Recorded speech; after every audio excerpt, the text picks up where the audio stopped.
Well, I have been in the profession and business of learning for the last 3 years. A professional sort of learning that employs other people and leaves me with a lot of books on my shelf. And don't get me wrong, I love learning, like many of you do, but I will be really excited when the reading assignments come with less force than a fire hose, and my calendar doesn't rotate every 10 weeks. What I didn't quite recognize until recently is that learning alongside others is part of my calling. In such an environment, I can use the gifts that I have, the gifts of asking deep questions and the gifts of listening to people in such a way that we are able to collaborate, like taking notes and adding rests and dynamics and a heartbeat to create music. I learned that with you and with Owen Meany. Despite a squeaky voice and a stagnant stature of 3 feet, Owen Meany knew he was God's instrument. He knew really deep down, and he was willing to tell everyone, his Sunday school class, his baseball team, the pastor, and his best friend Joe. He knew in that gut way that didn't need any proof or details, and he was so matter-of-fact about his calling that it scared some people. It also gave some people faith. Joe, the narrator of this book by John Irving, begins the story this way. I am doomed to remember a boy with a wrecked voice, not because of his voice, or because he was the smallest person I ever knew, or even because he was the instrument of my mother's death, but because he is the reason I believe in God. I am a Christian because of Owen Meany. Owen had claimed his identity as God's instrument, so he couldn't help but live into that prophetic reality. And still, he was a kid, growing up like all the other kids, shocked and overwhelmed by hormones, seeking people to trust and people who would be able to say how they believe in him. And he was also curious about his call. Sure, I'll be an instrument for God, but what does that mean? It's in this moment, as I reflect on Owen, that I'm reminded of a character from the Hebrew Scriptures, the Old Testament. That is the prophet Samuel. Samuel was offered as God's servant from when he was very early young, when his mom gave him to Eli to be mentored as a thank you for God's blessing of giving her a child.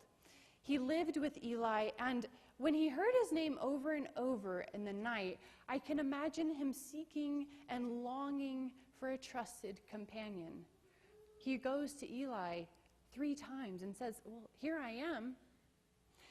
And I can also imagine that he was a curious boy, because he was curious about what God was actually calling him to be. Here I am, Lord, may have been an offering of his life to God, but it also may have been a question. Here I am? Are you sure you mean me? Samuel received words from God, and they were startling, but they were sure. And this is where Owen's story and many of our own diverge. I think many of us long for the assurance and clarity of our calling. But the creative movement of God guides in unique ways. It asks us to wonder through different lenses sometimes. Sometimes maybe even a paper bag. In this clip, you will meet Simon, the boy character who plays Owen Meany in the film adaptation, with his best friend Joe, Joe's mother, Mrs. Wentworth, and her new friend and suitor, Ben Goodrich. So I'm still looking for the theological meaning behind an armadillo. But I will say that I think there is something surprising and interesting, even puzzling and captivating in the gift that was offered. And I think that gift is the piece of being curious and seeking wonder at what is in the bag. The boys didn't know what they had there, but they had a few clues. It might move. The boys weren't dumb enough to just open the bag willy-nilly, but they did have the courage to sneak a peek. And the boys couldn't fully guess how they would react to what they found inside, but they were willing to trust the process. I wonder about us. I wonder what would happen if we were given a bag with our calling, our vocation, our purpose of what doing life together with people and God. What clues would we know about the contents inside? What courage would it take to know those contents more fully? And who or what would we have to trust to look inside that bag all the way? I wonder if you'll wonder with me for a moment. Jot some ideas down about where you find your calling, or those questions. Or let the questions and this song simply rest in your open hands. These wonderings that we've been reflecting on, these wonderings put you in the business of learning and in the business of giving courage, as you did to me. See, as you recognize what's in your bag, you can live out of the greatest joys that Frederick Buechner says is just right to meet the world's greatest needs. Wondering might also lead to a few more questions.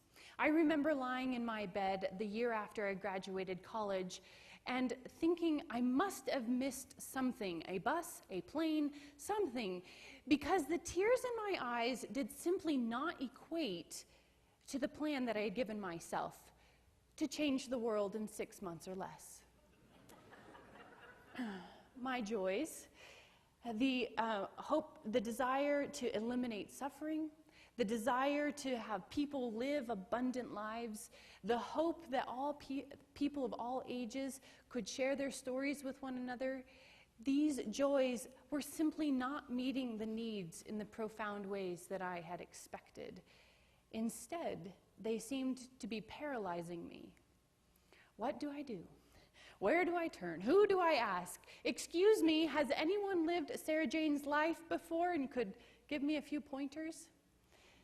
This is the moment where I, and maybe many of you, have just opened the bag and see claws and scales and the snout and just run away screaming. You are gripped with uncertainty. Do I look again? What was that?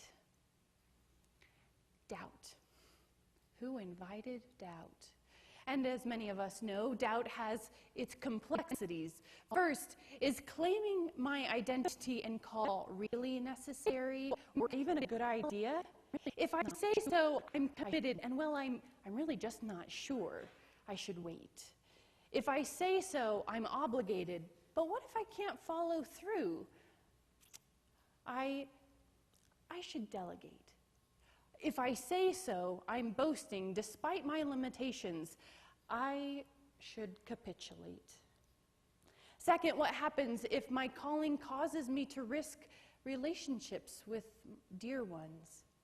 If I say so, I might frustrate people who don't understand. I should empathize. If I say so, I might intimidate and distance myself from others. I'll need to strategize. If I say so, I might lead people into fear when they can't help me. I'll have to compromise.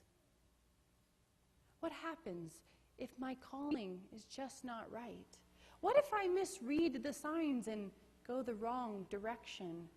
What if I stay stuck in doubt, never sure again? Doubt leave us staring. Or doubt can lead us home. As Reverend Ryan read from Acts 9, we meet Saul. We meet Saul before he became Paul and the gospel bearer to the Gentiles. And we meet him as he's experienced an encounter with Jesus that not only left him doubtful of his life, but also blind to what was coming ahead of him. Literally blind and completely dependent. His companions led him to Ananias, a man of God who affirmed his new calling. and blinders like scales dropped away to restore a full sight of the world, a world that he may never have seen before, and full sight of his new calling and identity in Jesus Christ. What Saul experienced as darkness, many of us also experience sometimes as doubt and fog in our brain, in our intuition, and a fog in our decision-making processes. But I think, as many of us know too, as we travel down roads, fog seems to lift just enough to get around the next bend. So we claim what we see. The fog of doubt might be around us, but the courage-giving light guides us. In high school, my brother posted on his bathroom wall a quote first offered by Marianne Williamson. Our deepest fear is not that we are inadequate. Our deepest fear is that we are powerful beyond measure. It is our light, not our darkness, that most frightens us. We ask ourselves, who am I to be brilliant, gorgeous, talented, and fabulous? There's nothing enlightened about shrinking so that other people will not feel insecure around you. You were meant to shine, as all children do. We were born to make manifest the glory of God that is within us. And it's not just for some. It's in everyone.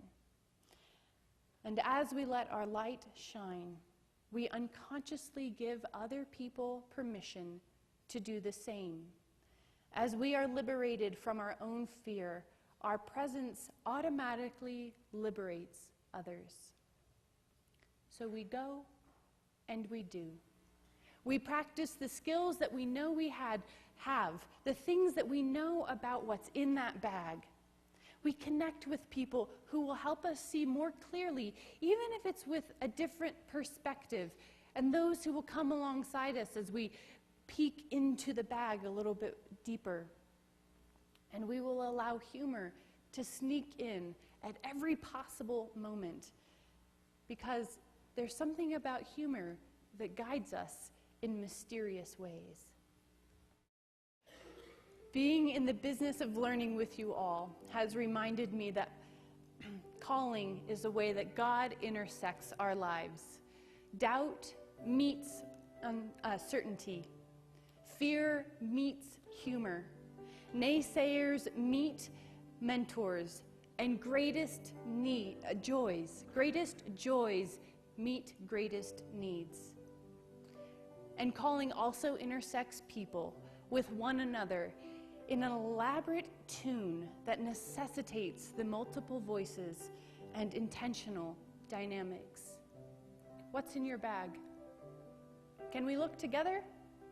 I would love to share that moment with you. Amen.